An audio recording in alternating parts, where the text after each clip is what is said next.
ओम श्री साईनाथाय नमः। बाबा की कृपा से हम आज अध्याय 26 तक पहुंच ही गए।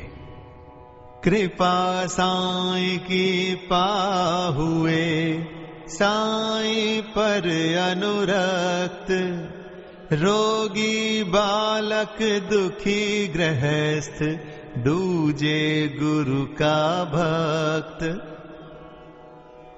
आइए इस अध्याय में हम भक्त पंत, हरिश्चंद्र पितले और गोपाल आमड़ेकर की कथाओं का श्रवण करें।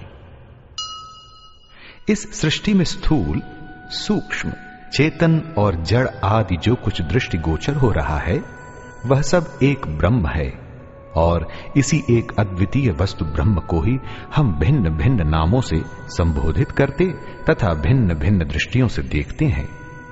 जिस प्रकार अंधेरे में पड़ी हुई एक रस्सी या हार को हम भ्रमवश सर्प समझ लेते हैं, उसी प्रकार हम समस्त पदार्थों के केवल बाह्य स्वरूप को ही देखते हैं, न कि उनके सत्य स्वरूप को। एकमात्र सद्गुरु ही हमारी दृष्टि से माया का आवरण दूर कर हमें वस्तुओं के सत्य स्वरूप का यथार्थ में दर्शन करा देने में समर्थ है। इसलिए आओ हम श्री सद्गुरु साईं महाराज की उपासना कर उनसे सत्य का दर्शन कराने की प्रार्थना करें, जो कि ईश्वर के अतिरिक्त और कुछ भी नहीं है। आंतरिक पूजन। श्री हेमाड़ पंत उपासना की एक सर्वथा नवीन पद्धति बताते हैं। वे कहते हैं कि सद्गुरु के पाद प्रक्षालन के निमित्त आनंद अश्रु के उष्ण जल का प्रयोग करो, उन्हें सत्य प्रेम रूपी चंदन का लेप कर दृढ़ विश्वास रूपी वस्त्र पहनाओ तथा कोमल और एकाग्र चित्त रूपी फल उन्हें अर्पित करो। भाव रूपी बुक्का उनके श्री मस्तक पर लगा भक्ति की कछनी बांध अपना मस्तक उनके चरणों पर रखो। इस प्रकार श्री साईं को समस्त आभूषणों से विभूषित कर उन्हें अपना सर्वस्व निछावर कर दो। उष्णता दूर करने के लिए भाव की सदा चंवर डुलाओ। इस प्रकार आनंददायक पूजन कर उनसे प्रार्थना करो, हे प्रभु साईं, हमारी प्रवृत्ति अंतर्मुखी बना दो, सत्य और असत्य का विवेक दो तथा सांसारिक पदार्थों से आसक्ति दूर कर हमें आत्मानुभूति प्रदान करो। हम अपनी काया और प्राण आपके श्री चरणों में अर्पित करते हैं।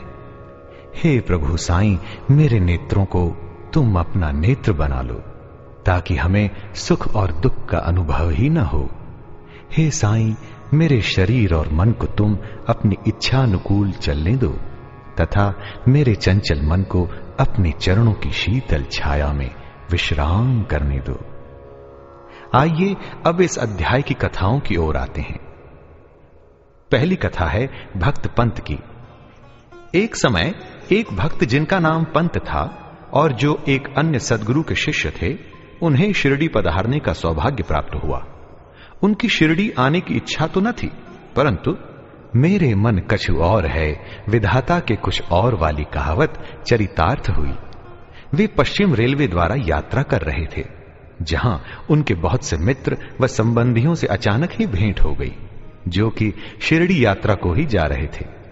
उन लोगों ने उनसे शिरडी तक साथ साथ चलने का प्रस्ताव किया। पंत यह प्रस्ताव अस्वीकार न कर सके।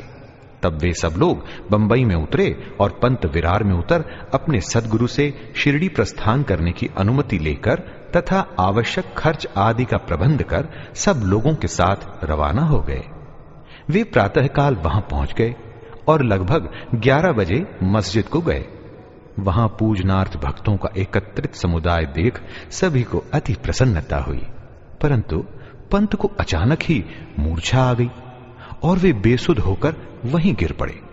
तब सब लोग भयभीत होकर उन्हें स्वस्थ करने के समस्त उपचार करने लगे। बाबा की कृपा से और मस्तक पर जल के छींटे देने से वे स्वस्थ हो गए और ऐसे उठ बैठे जैसे कि कोई नींद से जगा हो। त्रिकालज्ञ बाबा ने यह सब जानकर कि यह अन्य गुरु का शिष्य है, उन्हें अभयदान देकर उनके गुरु में ही उनके विश्वास को दृढ़ करते हुए कहा कि कैसे भी आओ, परंतु भूलो नहीं, अपने ही स्तंभ को दृढ़ता पूर्वक पकड़कर सदैव स्थिर हो उनसे अभिन्नता प्राप्त करो। पंत तुरंत इन शब्दों का आशय समझ गए और उन्हें उसी समय अपने सद्गुरु की स्मृति हो आई। उन्हें बाबा के इस अनुग्रह की जीवन भर स्मृति बनी रही। आइए अब एक ऐसी ही कथा श्री हरिश्चंद्र पितले की सुने। बंबई में एक श्री हरिश्चंद्र पितले नामक सद्गृहस्थ थे। उनका पुत्र मिर्गी रोग से पीड़ित था। उन्होंने अनेक प्रकार की देशी व विदेशी चिकित्साएं कराई, परंतु उनसे कोई लाभ न हुआ। अब केवल यही उपाय शेष रह गया था कि किसी संत के चरण कमलों की शरण ली जाए। 15वें अध्याय में बतलाया जा चुका है कि श्री दास गणों के सुमधुर कीर्तन से श्री साईं बाबा की कीर्ति बंबई में अधिक फैल चुकी थी। पितले ने भी सन 1910 में उनका कीर्तन सुना और उन्हें ज्ञात हुआ कि श्री साईं बाबा के केवल कर स्पर्श तथा दृष्टि मात्र से ही असाध्य रोग समूल नष्ट हो जाते हैं। तब उनके मन में भी श्री साईं बाबा के शुभ दर्शन की तीव्र इच्छा जागृत हुई। यात्रा का प्रबंध कर भेंट देने हेतु फलों की टोकरी लेकर पत्नी और बच्चों सहित वे शिरडी पधारे। मस्जिद पहुंचकर उन्होंने चरण वंदना की तथा अपने रोगी पुत्र को उनके श्री चरणों में डाल दिया। बाबा की दृष्टि उस पर पड़ते ही उसमें एक विचित्र परिवर्तन हो गया। बच्चे ने आंखें फेर दी और बेसुध होकर गिर पड़ा। उसके मुंह से झाग निकलने लगी तथा शरीर पसीने से भीग गया और ऐसी आशंका होने लगी कि उसके प्राण निकलने ही वाले हैं। यह देखकर उसके माता पिता अत्यंत निराश होकर घबराने लगे। बच्चे को बहुधा थोड़ी मूर्छा तो अवश्य आ जाया करती थी, परंतु यह मूर्छा दीर्घ काल तक रही। माता की आंखों से आंसुओं की धारा बह रही थी और वह दुख ग्रसित हो आर्तनाद करने लगी। मैं ऐसी स्थिति में हूं जैसे कि एक व्यक्ति चोरों के डर से भागकर किसी घर में प्रविष्ट हो जाए और वह घर ही उसके ऊपर गिर पड़े। तब बाबा ने सांत्वना देते हुए कहा, इस प्रकार प्रलाप न कर धैर्य धारण करो। बच्चे को अपने निवास स्थान पर ले जाओ। वह आधा घंटे के पश्चात होश में आ जाएगा। तब उन्होंने बाबा के आदेश का तुरंत पालन किया। बाबा के वचन सत्य निकले। जैसे ही उसे वाड़े में लाए कि बच्चा स्वस्थ हो गया और पितले परिवार, पति पत्नी व अन्य सब लोगों को महान हर्ष हुआ और उनका संदेह दूर हो गया। श्री पितले अपनी धर्म पत्नी सहित बाबा के दर्शनों को आए और अति विनम्र होकर आदर पूर्वक चरण वंदना कर पाद सेवन करने लगे। मन ही मन वे बाबा को धन्यवाद दे रहे थे। तब बाबा ने मुस्कुराकर कहा, क्या तुम्हारी समस्त विचार और शंकाएं मिट गईं? जिन्हें विश्वास और धैर्य है उनकी रक्षा श्री हरि अवश्य करेंगे। श्री पितले एक धनाढ़ व्यक्ति थे, इसलिए उन्होंने अधिक मात्रा में मिठाई बांटी और उत्तम फल तथा पान बीड़े बाबा को भेंट किए। श्रीमती पितले सात्विक वृत्ति की महिला थीं। वे एक स्थान पर बैठकर बाबा की ओर प्रेम पूर्ण दृष्टि से निहारा करती थीं। उनकी आंखों से प्रसन्नता के आंसू गिरते थे। उनका मृदु और सरल स्वभाव देखकर बाबा अति प्रसन्न हुए। ईश्वर के समान ही संत भी भक्तों के अधीन हैं। जो उनकी शरण में जाकर उनका अनन्य भाव से पूजन करते हैं, उनकी रक्षा संत करते हैं। शिरडी में कुछ दिन सुखपूर्वक व्यतीत कर पितले परिवार ने बाबा के समीप मस्जिद में जाकर और चरण वंदना कर शिरडी से प्रस्थान करने की अनुमति मांगी। बाबा ने उन्हें उदी देकर आशीर्वाद दिया। पितले को पास बुलाकर वे कहने लगे, बापू, पहले मैंने तुम्हें 2 रुपए दिए थे और अब मैं तुम्हें 3 रुपए देता हूं। इन्हें अपने पूजा घर में रखकर नित्य इसका पूजन करो, इससे तुम्हारा कल्याण होगा। श्री पितले ने उन्हें प्रसाद स्वरूप ग्रहण कर बाबा को पुनः साष्टांग प्रणाम किया तथा आशीष के लिए प्रार्थना की। उन्हें यह विचार आया कि प्रथम अवसर होने के कारण मैं इसका अर्थ समझने में असमर्थ हूं कि 2 रुपए मुझे पहले उन्होंने कब दिए थे। वे इस बात का स्पष्टीकरण चाहते थे, परंतु बाबा मौन ही रहे। बंबई पहुंचने पर उन्होंने अपनी वृद्ध माता को शिरडी की विस्तृत वार्ता सुनाई और उन 2 रुपयों की समस्या भी उनसे कही। उनकी माता को भी पहले पहले तो कुछ समझ में ना आया, परंतु पूरी तरह विचार कर उन्हें एक पुरानी घटना की स्मृति हो आई, जिसने यह समस्या हल कर दी। उनकी वृद्ध माता कहने लगी, जिस प्रकार तुम अपने पुत्र को लेकर श्री साईं बाबा के दर्शनार्थ गए थे, ठीक उसी प्रकार तुम्हें लेकर तुम्हारे पिता अनेक वर्षों पहले अक्कलकोट महाराज के दर्शनार्थ गए थे। महाराज पूर्ण सिद्ध, योगी, त्रिकालज्ञ और बड़े उदार थे। तुम्हारे पिता परम भक्त थे, इस कारण उनकी पूजा स्वीकार हुई। तब महाराज ने उन्हें पूजनार्थ 2 रुपए दिए थे, जिनकी उन्होंने जीवन पर्यंत पूजा की। उनके पश्चात उनकी पूजा यथाविधि न हो सकी और वे रुपए कहीं खो गए। कुछ दिनों के उपरांत उनकी पूर्ण विस्मृति भी हो गई। तुम्हारा सौभाग्य है जो कि अक्कलकोट महाराज ने साईं रूप में तुम्हें अपने कर्तव्यों और पूजन की स्मृति कराकर आपत्तियों से मुक्त कर दिया है।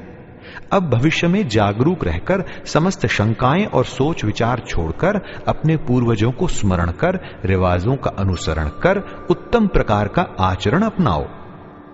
अपने कुलदेव तथा इन रुपयों की पूजा कर उनके यथार्थ स्वरूप को समझो और संतों का आशीर्वाद ग्रहण करने में गर्व मानो। श्री साईं समर्थ ने दया कर तुम्हारे हृदय में भक्ति का बीजारोपण कर दिया है और अब तुम्हारा कर्तव्य है कि तुम उसकी वृद्धि करो।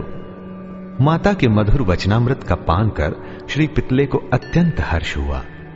उन्हें बाबा की सर्वकालज्ञता विदित हो गई।